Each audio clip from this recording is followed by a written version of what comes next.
Depuis des années, la Suède est le théâtre de violents affrontements entre bandes rivales. Explosions, fusillades et règlements de compte font partie du quotidien, dans un pays où il est devenu très facile de se procurer des armes à feu. Ce sont des cartouches de calibre 9. Elles sont compatibles avec la plupart des armes. Quand on fait partie d'un gang, on ne sait jamais quand on va pouvoir dormir. Il faut tout le temps être sur ses gardes. C'est très stressant. C'est pas une vie. 2 ans après cette interview, le frère de M a été assassiné. Une méprise, la balle était destinée aux gangsters. En Suède, la guerre des gangs s'intensifie. En avril, l'assassin présumé du frère de M a survécu à un attentat à la bombe. C'était la 3e fois qu'il était la cible d'une tentative de meurtre. Le sang appelle le sang. Voilà des années qu'Omar El Mali se bat pour mettre fin à cette spirale de la violence. En vain. Le pays a beaucoup changé. Quand vous êtes immigré, ça vous encourage presque à vivre dans le crime. L'honnêteté ne paye plus.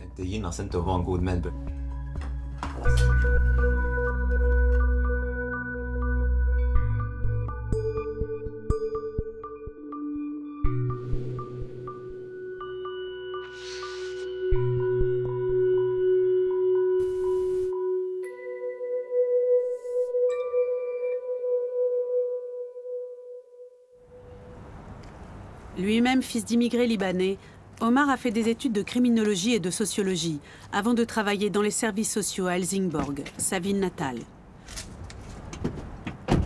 Depuis, son poste a été supprimé. Pour autant, il ne chôme pas et continue de se mobiliser pour les jeunes délinquants de son quartier.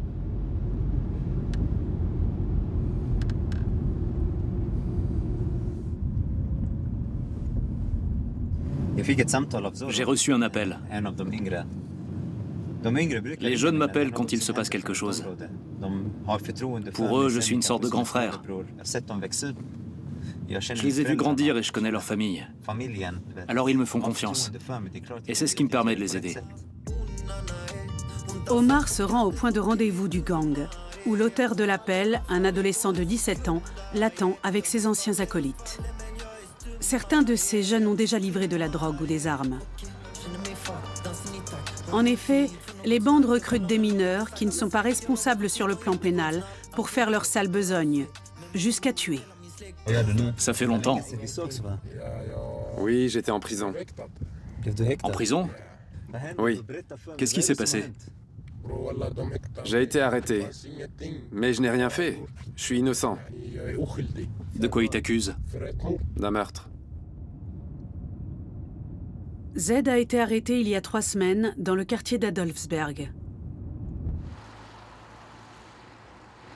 La victime, un homme de 35 ans, soupçonné de fournir des informations à la police.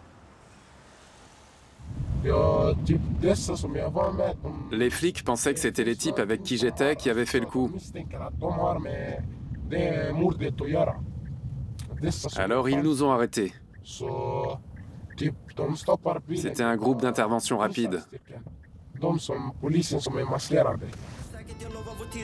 L'adolescent, qui n'a pas son permis de conduire, se trouvait au volant du véhicule.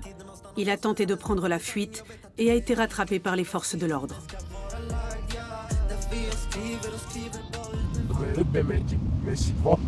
Un flic est arrivé par en haut avec son flingue. Il hurlait « À terre, à terre !» Je me suis dit, si je me lève, il va tirer. Et si je m'allonge, il va tirer aussi. Alors je me suis couché sur l'escalier. Il m'a tiré par le pied et il m'a mis son genou sur mon visage. Puis ils m'ont passé les menottes. Un grand frère en prison, un père à l'étranger et une mère dépassée. Z est livré à lui-même. Omar est le seul adulte auquel il puisse se référer. Il faut que tu arrêtes de te mettre dans ce genre de situation. Trouve un boulot normal. Fais du sport, après tout c'est bientôt l'été. Ou bien épouse une jolie fille. Concentre-toi sur ton avenir, sur toi. C'est ce que je fais. Ne les aide pas s'ils veulent tuer quelqu'un. Pense à toi. Helsingborg, dans le sud de la Suède, est aujourd'hui une plaque tournante du trafic de drogue. Rien qu'en 2023, près de 10 tonnes de cocaïne y ont été saisies. Et cette évolution s'accompagne d'un bain de sang.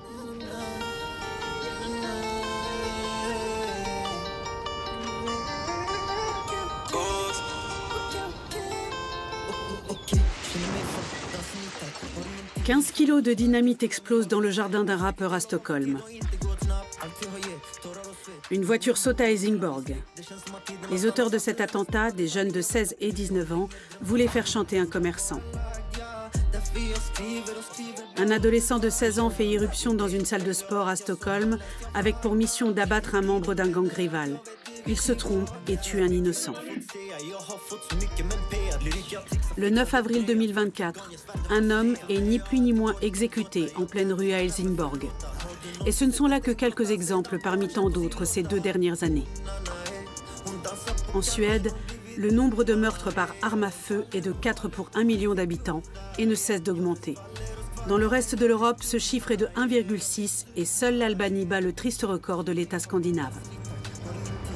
Aux 4 coins du pays, et plus particulièrement à Helsingborg, le climat se dégrade. Il y a 3 ans, Omar espérait encore infléchir la tendance dans le quartier de Söder, où il réside. Mais aujourd'hui, il doit se rendre à l'évidence. Le secteur est devenu le repère des gangsters. Ce n'est pas nouveau. Il y a toujours eu des fusillades entre bandes de motards.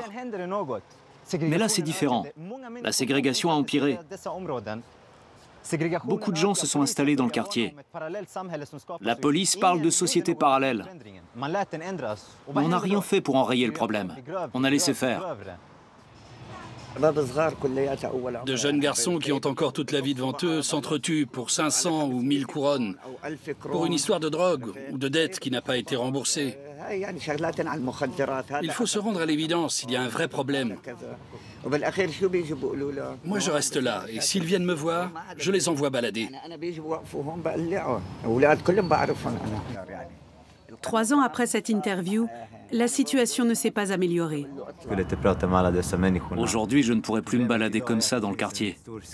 Je ne pourrais plus interroger les habitants. Les gens sont devenus paranoïaques.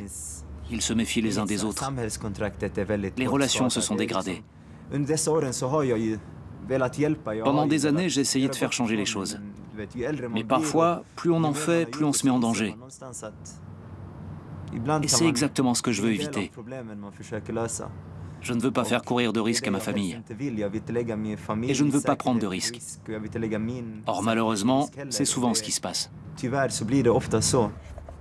Il y a 3 ans encore, Omar pouvait saluer une amie policière dans la rue. Aujourd'hui, ce serait inimaginable et perçu comme une trahison. Les gangs ont des yeux partout. C'est difficile d'expliquer pourquoi il y a autant de violence. Moi, je crois que c'est un ensemble de facteurs. La loi qui ne punit pas les mineurs, une mauvaise politique d'intégration. Il y a beaucoup de quartiers malfamés, comme Söder, et ça s'ajoute au problème. On a tous besoin d'appartenir à un groupe, et quand les gens ne s'identifient pas à la société dans laquelle ils vivent, ils se tournent vers d'autres milieux. Il y a 3 ans, un officier de police a été abattu à Göteborg, la 2e ville du pays. Martin Arkdal, son collègue, patrouillait alors tous les jours dans le quartier de Biskopsgården. En général, les fusillades ont lieu dans les quartiers à problème. Et évidemment, c'est terrible pour la localité. Mais ça a aussi un impact sur la société entière. La criminalité grimpe en flèche, le trafic de drogue augmente, les fraudes aux prestations sociales sont nombreuses.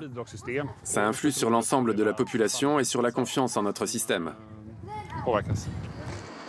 Les policiers qui, il y a 3 ans encore, dénonçaient la situation, n'osent plus parler ouvertement. Il y a 10 ans, un suspect de meurtre par arme à feu sur 4 avait entre 15 et 20 ans. En 2022, 1 sur 2 se trouvait dans cette fourchette d'âge. Un délinquant de 15 ans accepte de se livrer à visage couvert. J'ai commencé à vendre de la drogue à l'âge de 11 ou 12 ans. Ça a commencé par de petites choses. Au début, on vole des bonbons, puis on se met à fumer des cigarettes, et ensuite des joints. C'est l'escalade. Et au bout d'un moment, tu te retrouves avec une arme dans la main et tu dois tuer pour de l'argent. Moi, j'ai déjà tiré sur quelqu'un. Mais heureusement, il n'est pas mort. Je ne sais pas ce que c'est que de tuer. Dans l'univers des gangs, pas de place pour l'empathie et la peur. Un adolescent qui ne ressent rien est plus malléable. J'ai été arrêté plein de fois avec de la drogue ou une arme sur moi. Mais à chaque fois, je recommençais. Et j'étais envoyé dans une maison de détention pour mineurs. J'ai été impliqué dans beaucoup de fusillades.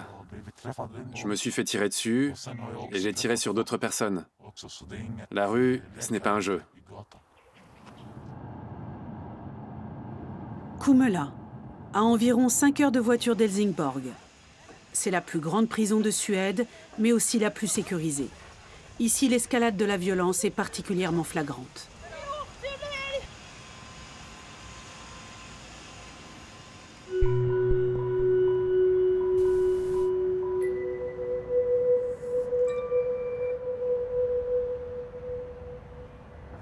Jacques Mouépu, 60 ans, est un expert de renommée internationale.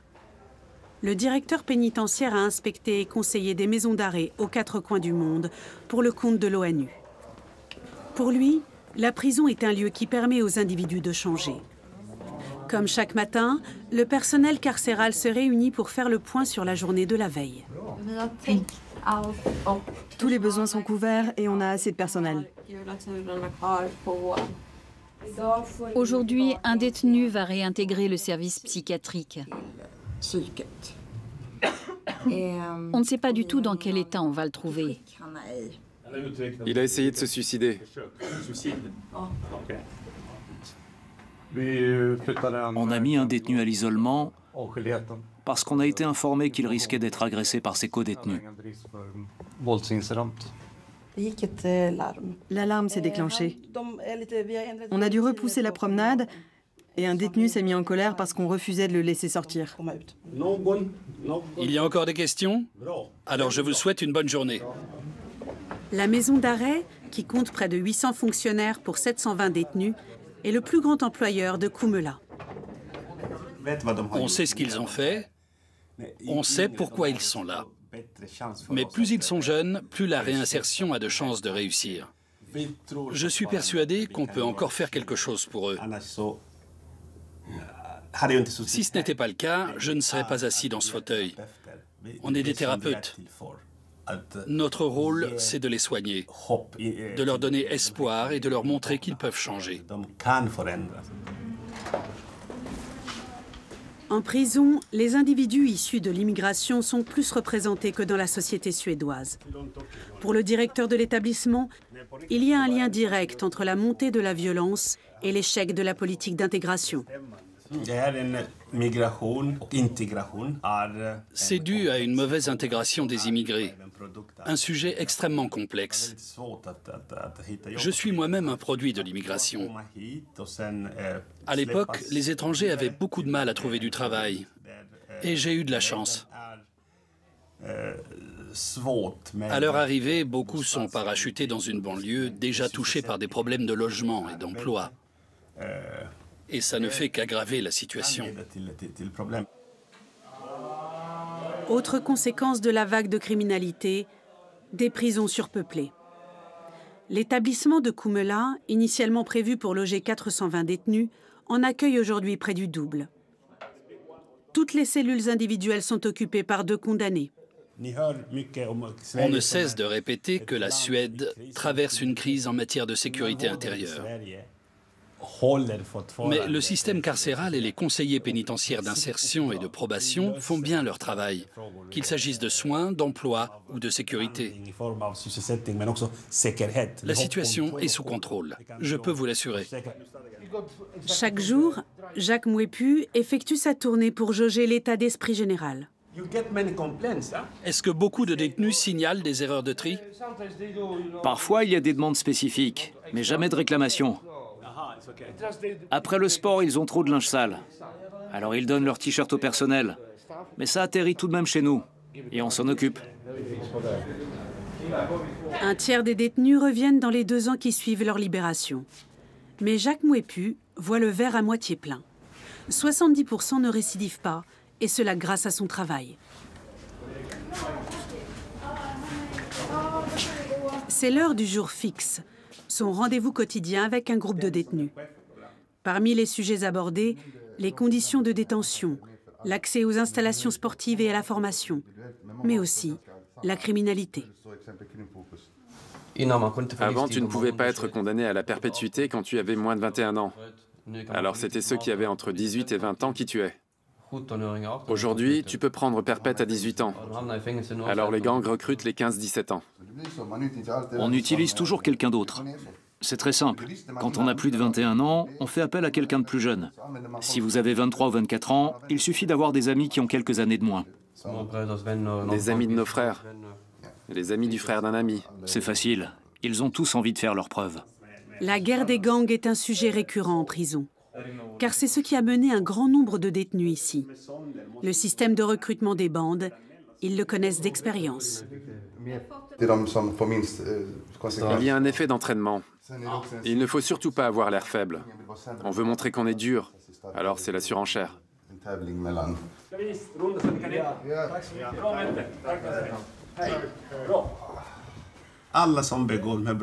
Toute personne qui commet un crime finit par en répondre devant la justice. Mais aujourd'hui, les criminels sont de plus en plus jeunes. Parfois, il s'agit d'enfants qui ont entre 10 et 16 ans. Et c'est très difficile de combattre ce phénomène. Situé à proximité du centre-ville d'Helsingborg, Söder était autrefois un quartier multiculturel et très prisé. Depuis 2022, la Suède est gouvernée par une coalition minoritaire de tendance conservatrice et libérale, qui s'allie souvent à l'extrême droite pour obtenir la majorité. Le ton à l'encontre de la population issue de l'immigration s'est durci et les budgets alloués à la politique d'intégration ont été coupés. Ainsi, à Söder, les jeunes n'ont plus d'endroit où se retrouver. Les seuls lieux qui les accueillent encore, ce sont les mosquées. Omar a trouvé le chemin de la foi il y a quelques années. Ses voyages au Liban, le pays de ses racines, et ses échanges avec ses proches l'ont poussé à la réflexion. Dans un monde de plus en plus dysfonctionnel à ses yeux, la prière constitue un refuge. Après ce moment de recueillement, les jeunes passent dans un bâtiment adjacent pour s'adonner à des activités beaucoup plus temporelles. Un match de foot et quelques sucreries ont le mérite de les maintenir à l'écart de la rue. Il n'y a pas d'autre endroit pour nous accueillir. Le seul lieu où on peut se retrouver maintenant, c'est la mosquée. Il y a 3 ans, il y avait plus d'argent et plus de mesures sociales. On n'a plus le financement pour poursuivre le travail qu'on a commencé. Et pourtant, ce serait vraiment nécessaire pour mettre un terme aux fusillades et aux guerres de gangs. Le gouvernement prétend investir beaucoup d'argent dans les projets sociaux, mais nous, on n'en voit pas la couleur.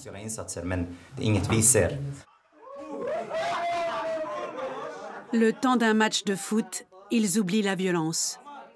Ici, les dangers de la rue paraissent loin.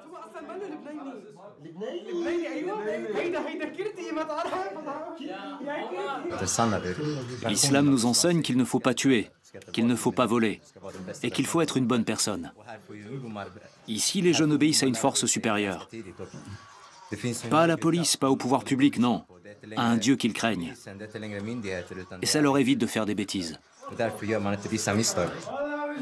Tant qu'ils sont là. Car tous ont déjà été approchés par les gangs, qui recrutent à tour de bras.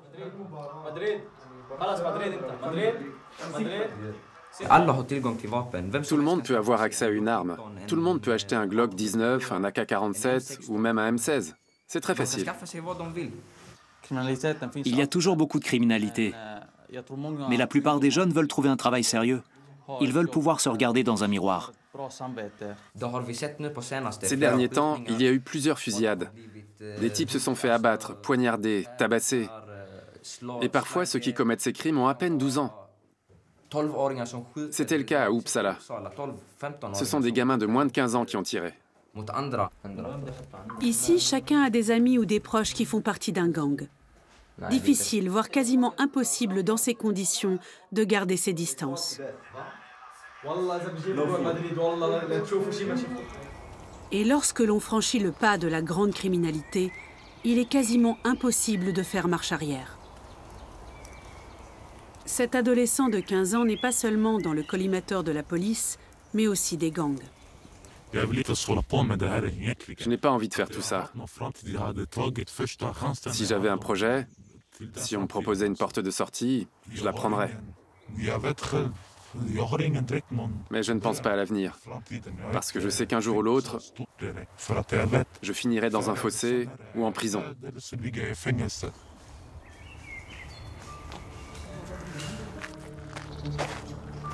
Le cimetière musulman.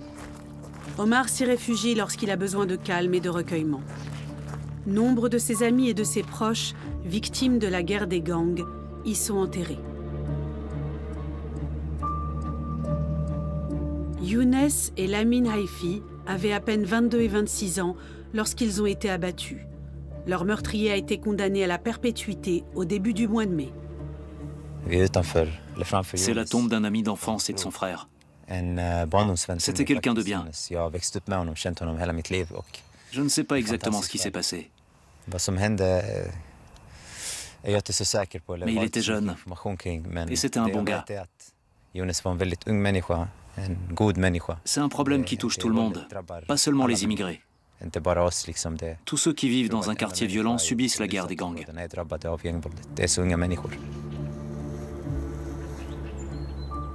Parler de la violence, c'est déjà prendre des risques. Surtout lorsque des amis d'amis, des frères, comme on s'appelle dans le milieu, interprètent mal vos propos.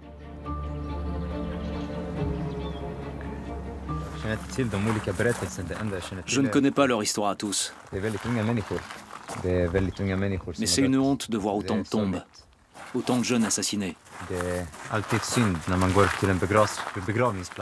C'est l'échec de la politique gouvernementale et de la société.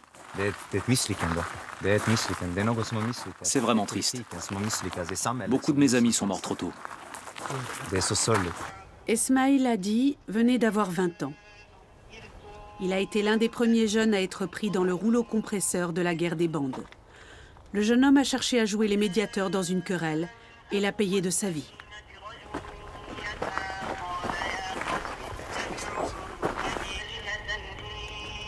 Depuis 7 ans, son père vient tous les jours sur sa tombe pour prier. Tous ici méritaient mieux que ça. S'il n'avait pas été assassiné, il serait peut-être marié, il aurait des enfants à l'heure qu'il est. On se serait peut-être rencontrés dans d'autres circonstances, dans un autre environnement, pourquoi pas au travail. On aurait fait une belle carrière. Aujourd'hui, des centaines de familles pleurent leur fils. Et la vague de violence fait tache d'huile en Suède. Omar, lui, refuse de se laisser intimider et se mobilise pour que les jeunes restent dans le droit chemin. C'est le cas de Youssef Chama, qui a développé une passion pour la boxe thaï. Ils ont besoin qu'on soit là. Il y a des jours où ils n'ont pas envie d'aller à l'entraînement. Alors il faut les pousser. Je sais que c'est difficile, j'ai eu leur âge. Alors je me dis que si moi je n'essaie pas de les aider, personne ne le fera. Originaire du Liban, Youssef est arrivé dans le pays en 2019. Il a découvert cette discipline à l'âge de 8 ans et a remporté le championnat de Suède junior à l'âge de 16 ans. Il paraît que tu t'es blessé au genou? Oui, au premier combat. Mais il faut que je tienne. Je veux gagner. Bravo, c'est un bon état d'esprit. Les adolescents, principalement des garçons issus de l'immigration, se cherchent une identité et un modèle positif au sein de leur propre environnement culturel.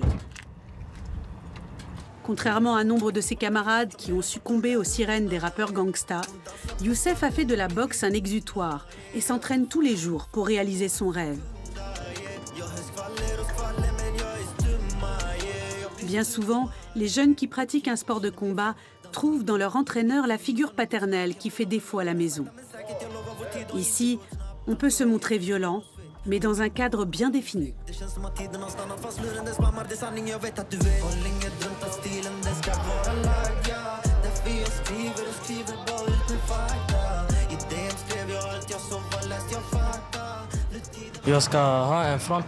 Je devrais avoir un avenir en Suède, mais ce n'est pas le cas.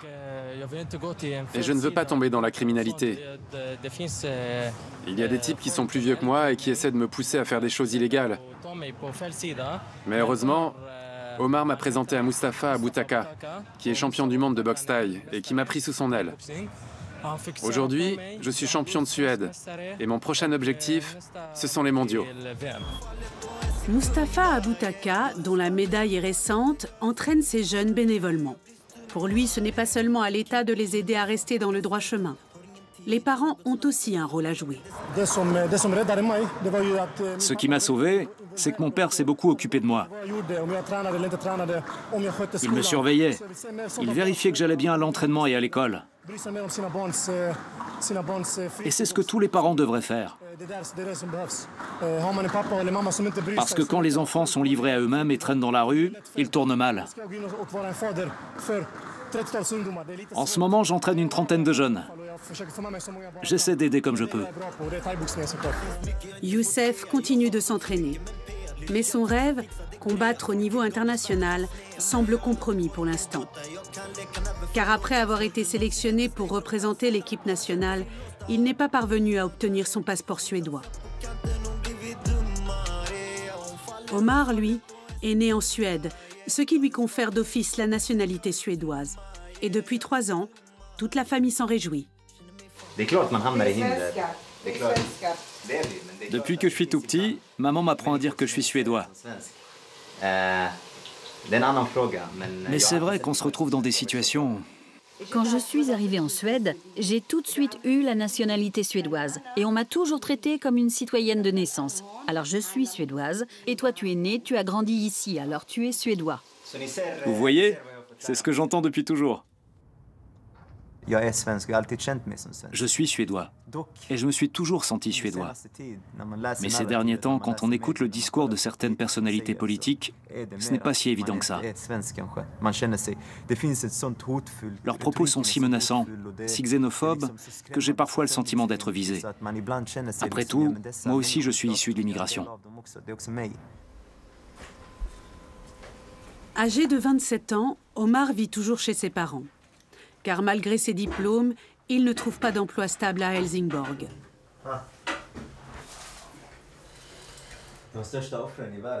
Son père étant malade, c'est sa mère, puéricultrice, qui subvient aux besoins de toute la famille. Mais aujourd'hui, elle ne se sent plus bienvenue dans le pays.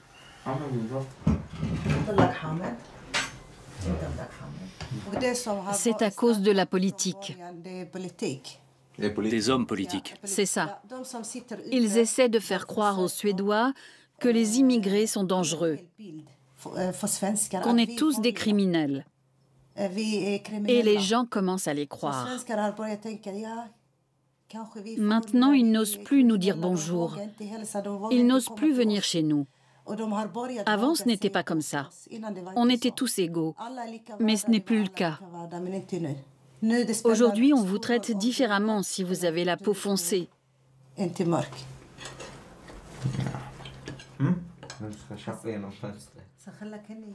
J'ai dit à Omar de chercher du travail à Dubaï, en Arabie Saoudite ou au Liban. Ce serait mieux pour lui et pour moi. Je n'ai plus envie de vivre en Suède. Moi aussi, je veux partir. Le pays a beaucoup changé.